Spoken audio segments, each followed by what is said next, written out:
Hello, hello, hello, hello. Welcome to a new episode of Superhero Deep Dive. As always, I am your host, Jason. I have a new episode scheduled for you today. It's actually pretty interesting. I'm kind of excited on where this is going because I love the character. Let me get my disclaimers out of the way and we will get into it. So, the information is pulled from different sources across the internet and may or may not be completely complete, but they do give a really good insight on the current superhero. You can catch me every Tuesday and Thursday throughout the day on Outworld Fleet Radio. Their website is outworldfleetradio.online. You can catch me on Twitter and Instagram under Super Deep Dive. You can catch me on TikTok and YouTube under Superhero Deep Dive. Please comment, like, subscribe, share, hit that notification bell, all that good stuff. I love having conversations with you guys about your ideas for the superheroes.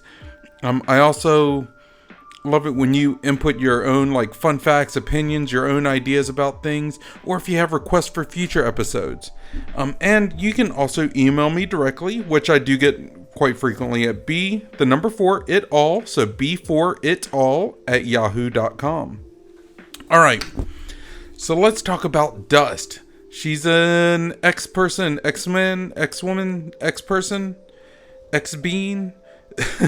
She's really awesome. Her real name is Soraya Kadur. Now, if I mispronounce anything in here, please don't take offense. It's not intentional. I actually went and watched a couple things on her as well, and I heard a couple different pronunciations. So if I mispronounce it, I'm sorry. It's not as a sign of disrespect. But anyways, Soraya Kadur. She is a Sunni Muslim girl and an ethnic Pashtun who possesses the mutant power to turn herself into a sand-like substance. Native to Kandahar, Afghanistan, Soraya is kidnapped by a slave trading ring after she is separated from her mother. While one of her slavers tries to remove her niqab, she instinctively lashes out with her powers and flays them alive with her dust form before passing out. That is insane. That is a crazy display of power. She is subsequently discovered and rescued by Wolverine and Fantomex. Wolverine takes her to the X-Corporation branch office, and Soraya hides herself from the X-Men stationed there by turning into sand and spreading herself around the complex. Phoenix senses Soraya's presence and telepathically convinces her to reveal herself to everyone present. Soraya reforms and announces her presence by speaking a single word, Tarab, which is Arabic for dust or sand. Ultimately, Dust is enrolled in the Xavier Institute in Westchester County, New York. Soraya is initially placed into Zorn's special class and is picked on by Zorn for standing by her faith and allegedly placing its importance over the cause of mutants. This is insane and this is crazy. This is awesome, and I'm going to be addressing that too. Alright, Frightened. She then alerts Professor X to Zorn's true identity. She attempts to use her powers to do so, but Zorn manages to defeat her and Xavier. Quiet and nervous, she experiences difficulty adapting to her new surroundings, particularly after being given the loud and rebellious Noriko as a roommate. Soraya and Noriko often come to disagreements over the traditional garb, which Noriko believes to be an affront to women's rights. After leadership of the school goes to Emma Frost and Cyclops, Soraya is made a member of the Hellions training squad. She opts to observe Islamic hijab rather than wear the standard training costume, though it does bear the standard X insignia. She forges a friendship with Icarus, and he asks her to the school dance, but she declines since the idea of the dance made her uncomfortable, though she did not feel insulted by his asking, nor did Icarus feel insulted due to her rejection. After winning the field day competition with the rest of the Hellions and the academic year ended, Hellion, who is Julian Keller, I do have him on my list to cover, had invited the Hellion squad to his home in Los Angeles for summer vacation. While there, the Hellion squad meets the Kingmaker, a powerful criminal with the power to make dreams come true through favors and connections, but for whom favors are expected in return. When each of the Hellions agreed to the deal, Soraya's wish was to find her mother. The Kingmaker finds Soraya's mother and arranges for a trip back to Afghanistan so that Soraya can meet up with her. She is soon flown back to LA to deliver on her part of the deal, which is stealing an advanced bioweapon, which they learn later will be sold to Dr. Octopus in New York. The Hellion squad breaks their deal with the Kingmaker and ends up destroying the weapon. As a result, Soraya loses her connection to her mother as she learns she has been moved again with no hope of tracking her, leaving her devastated. Wow, like this girl is true to her face. She's pretty pure of heart. This is cool stuff. Like, this is a really good foundation for her. Now, after Wanda Maximoff depowered over 90% of the mutant population, thereby reducing the population of Xavier students to only 27, which included Dust, the squad system has been dissolved and the remaining students have been merged into one large group.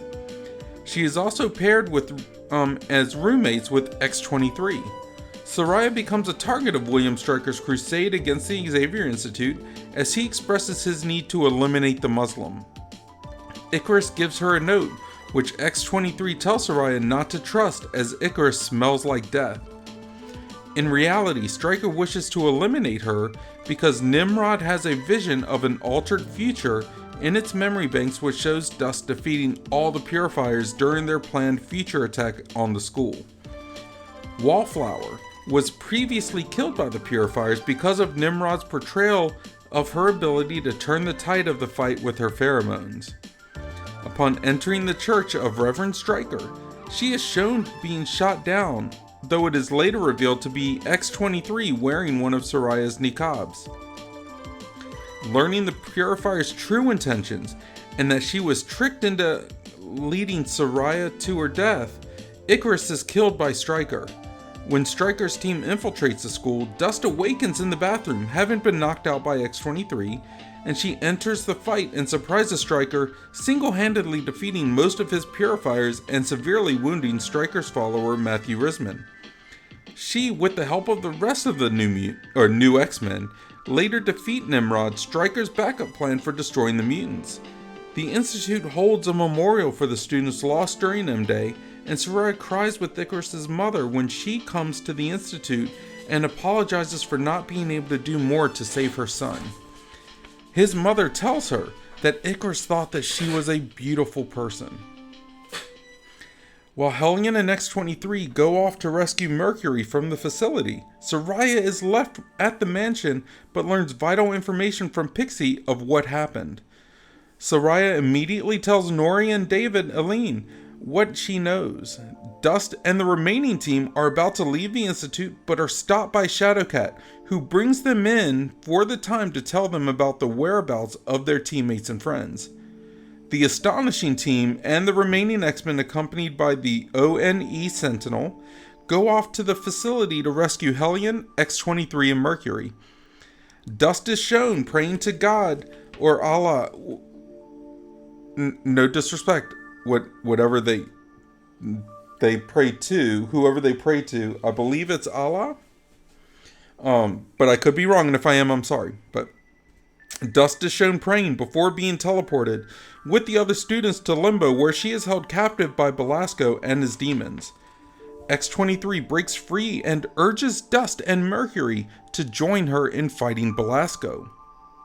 Dust is too afraid of Belasco, believing him to be the devil. But when X-23 is seemingly killed, Dust breaks free and attacks Belasco, saying that if she is to die in a battle against the devil, she would make Allah proud. Dust and Mercury fight with Belasco and manage to hold their own due to the fact that their transient forms give them limited resistance to Belasco's magic.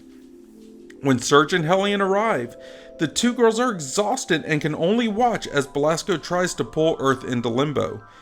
He fends off every student of the Xavier Institute until he is slain by Pixie and the Darkchild. Dust is part of the new X-Men in a training session supervised by Beast that goes up against the Hulk when he comes to the mansion. She attacks him in her sand form after he defeats Hellion, but she too is defeated when Hulk pulls a water pipe up from the ground and sprays water at her, taking her out of the fight. She is also quizzed by Pixie about her beliefs and choice of dress as her shoulder fixed by has her shoulder fixed by Beast after it is dislocated during the fight with Belasco. She also checks on Julian, who is Hellion, at the urging of Mercury, and after Nori kisses him, regrouping after their failed attack under the leadership of Matthew Risman. The Purifiers are keeping track of the escaped Predator X.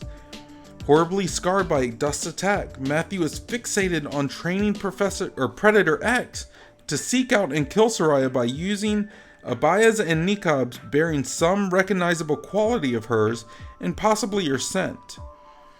While being trained to seek out and kill Dust, Predator X senses the mutant it was originally created to destroy, which is the unknown mutant featured in X-Men Messiah Complex, and the Purifiers follow. Soraya neglects to join her teammates in raiding the Purifiers' most important base in DC merely because she thinks that her squad leader, Surge, is out for vengeance and that she is only ambushing the Purifiers for the baby as an afterthought. She stays at the mansion alongside Elixir and David and the remainder of the student body while the other new X-Men and the X-Men Armor leave. We did a deep dive on Armor. She is awesome, by the way. Later, the mansion's Megatron Sentinel Guard are taken over completely by Nano Sentinel technology, causing them to battle the X-Men. As Hepzibah, Warpath, Bishop, and the student Nesno fight the Sentinels, Dust appears and Cyclops orders her to enter the Sentinels and find out what is going on and stop it if she can. She does, but she runs into the pilots who have been turned into updated versions of Prime Sentinels and they repel her. Dust frantically runs to Cyclops as infantry arrives in the form of X-23 and Iceman.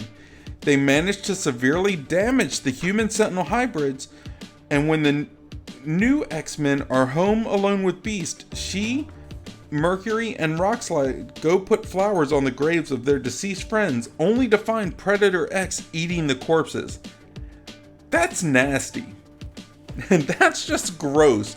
Like, that's beyond the limits of good taste. Alright.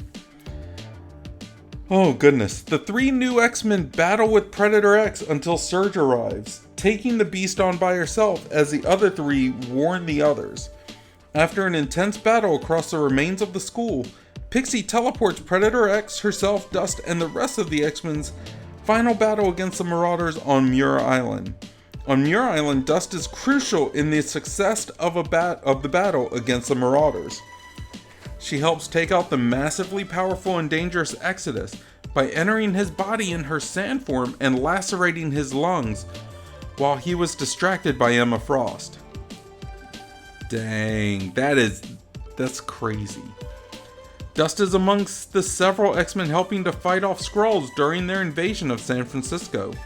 She teams with Pixie and uses her sand form alongside Pixie's teleportation to strategically provide cloud cover and evacuation for various other X-Men engaging in battle. She also pairs with Mercury, Pixie, and the members of X-Force in a decoy attempt at capturing a Skrull. Now, sometime after Cyclops disbanded the Institute, Soraya had returned to Afghanistan. Soraya is seen driving a group of militant guerrillas from a small town and declaring the town to be under her protection, with the guerrilla thinking she is some sort of extension of Allah's wrath. Shortly afterwards, Cyclops appears asking her to return to New York to join his new team of young X-Men. Unaware that Cyclops was actually Donald Pierce in disguise, the young X-Men proceeded with their first mission to take down a new Brotherhood of Mutants, supposedly composed of the original New Mutants. In the ensuing battle against Magma, who we did a deep dive on, a blast of flame turns Dust Sandform into glass. Oh, that's insane! Soraya's glass form is later shattered into hundreds of glass fragments in a battle between Donald Pierce and Gray Malkin. That is nuts! That is nuts! And I'm pretty sure something like this has happened with the Sandman, the Spider-Man villain.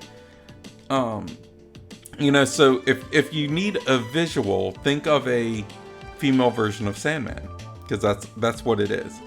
But anyways, however, Magma used her powers to return the glass back into sand, and Soraya is able to revert to human form. I don't know how that is, because, I guess if you melt the glass, but then it's just molten glass, right? Did it completely change form? I'm not sure. But realizing that they were used by Pierce, the young X-Men and former New Mutants defeat Pierce, albeit with the death of Wolf Cub, and Soraya joins the real X-Men in San Francisco.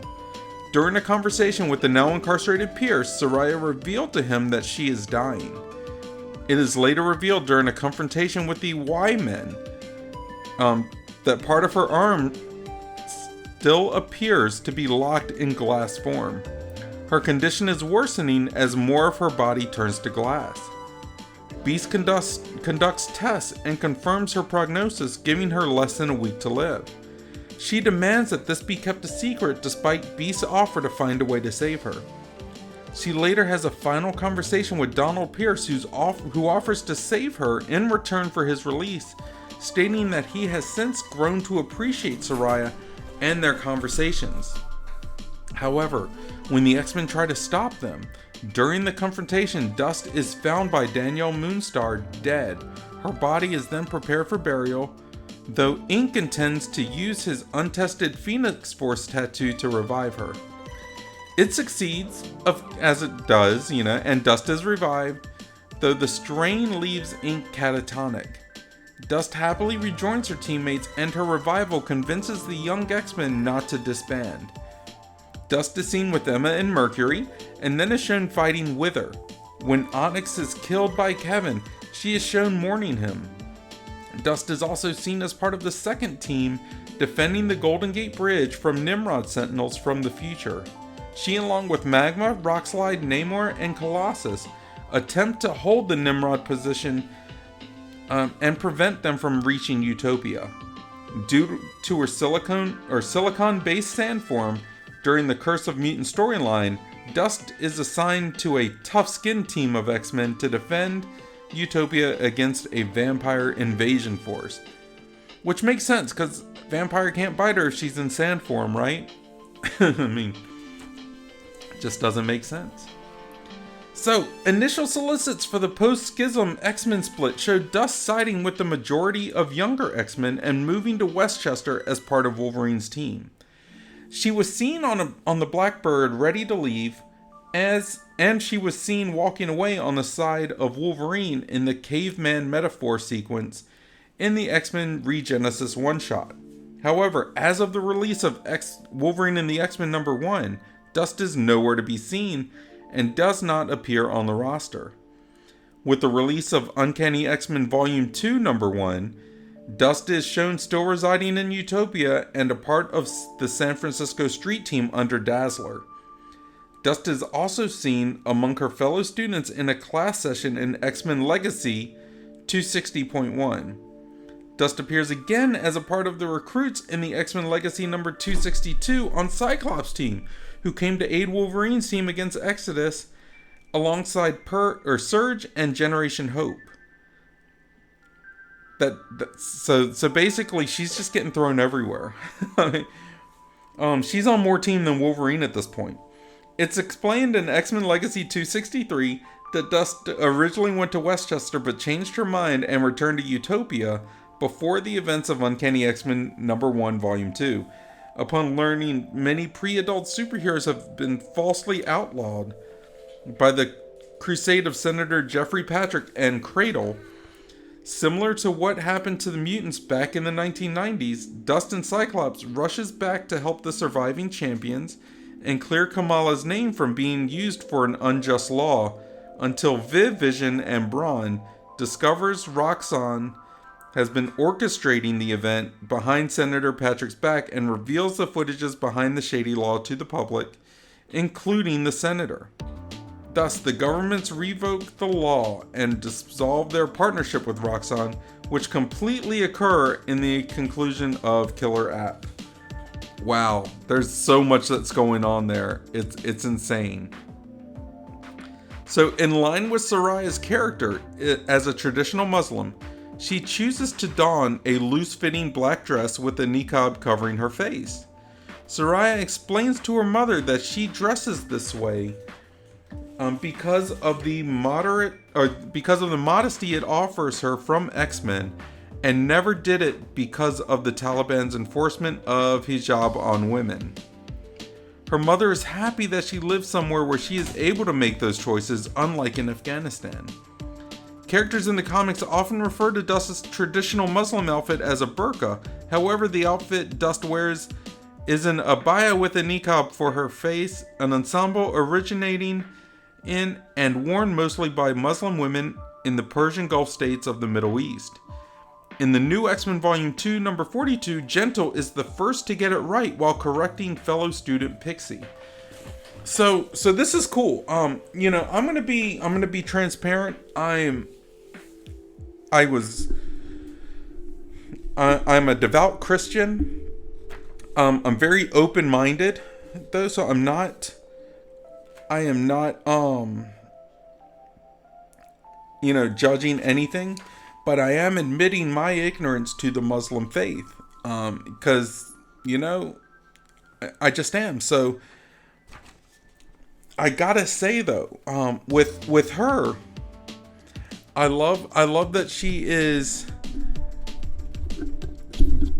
doing things maybe in a traditional way, but she is doing them for her own reasons and not because of, this has been imposed, so I'm just going to follow along. She's doing it for her own reasons. Like, she's like, I'm going to comply, but it's my decision to comply and no one else's. And I respect that. I also really respect that when she was, at death's door, she was like, praise be to who she worships. And that was her faith was her backing. That's really cool. And I respect that. So, what do you guys think? Like, her history is crazy though, right? Because she has been instrumental in everything that she's been involved in, and they keep trying to get her involved in other stuff. The only problem I have with the character, and I don't know if it's maybe her culture or not, and I'm not talking about just the Muslim culture or belief system. I'm talking about, I have no idea how her upbringing was. I mean, it was obviously rough in Afghanistan. She led a guerrilla force. She when she got her start, when her powers first manifested, she was doing it to protect her mom, from slave trading. So there's obviously a lot of hurt. There's a lot of toughness there, but she has gone and lacerated Exodus's lungs. That's intense. Her powers manifested. She flailed someone. There's no real mention in her history about showing regret or remorse. It's just kind of like she had to do what she had to do, and she accepts that. Which makes me wonder if that's just a product of where she was at the time. What does that do to her psychologically? Did that just make her unfeeling for the most part? Did it just make her hard? And that's why it's maybe easier for her to dismiss people that she may like or have feelings for, or someone that may have feelings for her, like Icarus, for instance. Because she's learned she's had to compartmentalize. I don't know. Let me know what you think in the comments. There's gotta be more to this than what I saw. And I love the character. I think the character is amazing. So let me know. Email me at b4itall, so b4itall@yahoo.com. Catch me on Twitter, X, Instagram under Super Deep Dive, or you can comment on YouTube under Superhero Deep Dive. Like, subscribe. I post videos multiple times a week. I post memes every day. So check me out. It's definitely worth a follow. But yeah, I'd love to hear you guys' thoughts. Let me get into her powers though. So Dust is a transmorph, able to transform herself into an explosive cloud of sand-like silicon particles and maintain control of her sand form. She can reform her normal body at will or maintain an aerial-based sand form in the shape of her human body. Her sandstorm form is resistant to most forms of injury. The form makes her hard to detect telepathically, according to Jean Grey and Professor X, and this is probably because she's dispersed in all these sand particles. But she is also resistant to magic. She can use the form to attack, for instance, scouring the flesh from her enemy's bones like a sandstorm, as well as enter people's lungs and scouring them from the inside. That's just scary. Like, that is a scary power set, or scary way she implemented her powers. Fun facts. Dust appears in the Wolverine and the X-Men. She first appears in the episode Hindsight, Part 1, where she is a captive of the Mutant Response Division. She and others are freed by Wolverine, and Dust uses her mutant abilities to take out some Mutant Response Division jets. She also appears in Greetings from Genosha, where she informs Nightcrawler about Magneto's underground cells. Later on, she ends up in Magneto's underground cells as a prisoner. Dust also makes a brief cameo in Deadpool's ending in Marvel vs. Capcom 3, Fate of Two Worlds. And in the X-Men The Last Stand novel by Chris Claremont, Soraya is mentioned by Rogue. So she hasn't had a lot of history. I mean, it's just, what do you do? Well, speaking of that, let's get into final thoughts, because this is crazy. Alright, so Dust has always been a character that I've loved. She's got the stigma around her that she's got to constantly overcome, regardless of if it's deliberate or not. And it's just human nature with it, After the events of 9/11 and stuff, Muslims were immediately put on this like in this negative light. And they have to overcome that. And they've been battling to overcome it in positive ways, and then you've had the negative ones. Just like any people, and this isn't like me speaking as a Christian, this is me speaking as a human. There are good and bad no matter what you believe. There are good and bad atheists, there are good and bad Christians, there are good and bad Muslims, there are good and bad everyone. It doesn't matter. There are good and bad Jewish people. There are good and bad Hindu. There are good and bad Sikh and good and bad Buddhist. It doesn't matter. There's good and bad in every group. You just have to overcome the bad with the good. So essentially, she was portrayed as an outcast in a group of outcasts. Like, she wasn't just a mutant, she was a Muslim mutant. And that's something hard to deal with. That and her power is absolutely wicked. Like, she can rip the flesh off the bone if she wanted. She can eat you from inside out. Can you imagine? I can't even imagine how it would feel. Like, I mean, it's got to be like a fire inside of you just bursting out, like attacking your lungs with the sand and then just working its way outward. That's insane. But what would you do with this character? It's a really delicate subject, and to be honest, I don't really know. I want to say, for storytelling purposes, that she gets so fed up with the stigmas around her heritage and her beliefs and things that she ends up lashing out. But that would just reinforce those negative stereotypes, and it would make for really difficult storytelling, because it can easily look like you're projecting this onto a whole group of people that don't deserve it. Like I said, there's a lot of negativity surrounding the Muslim faith. I'll be honest, I've only met a few, and I live in the Bible Belt, so it's just not as common.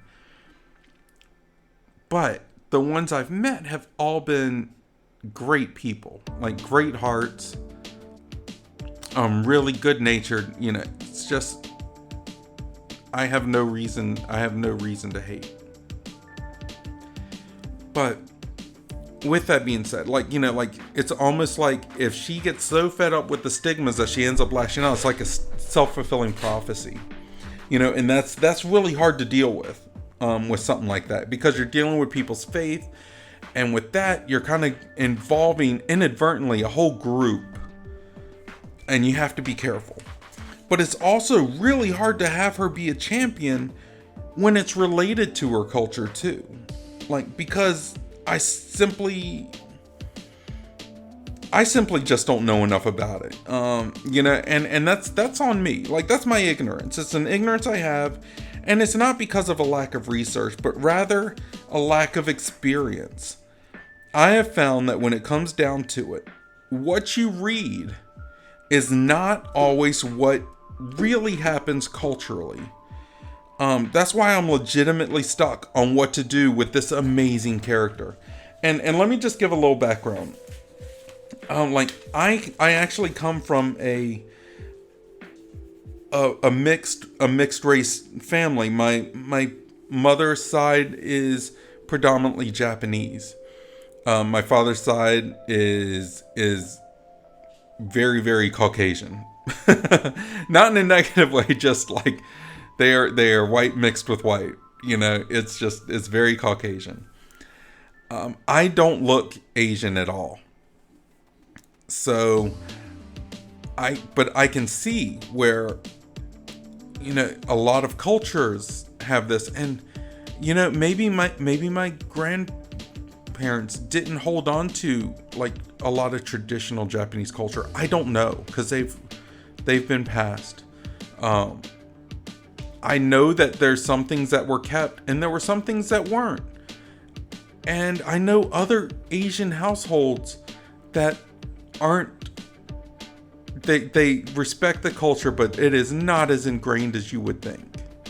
So I know from experience that a lot of Asian cultures are not as they are written, because they are written in such a way to make you think that it's more ingrained and more centralized than it may actually be.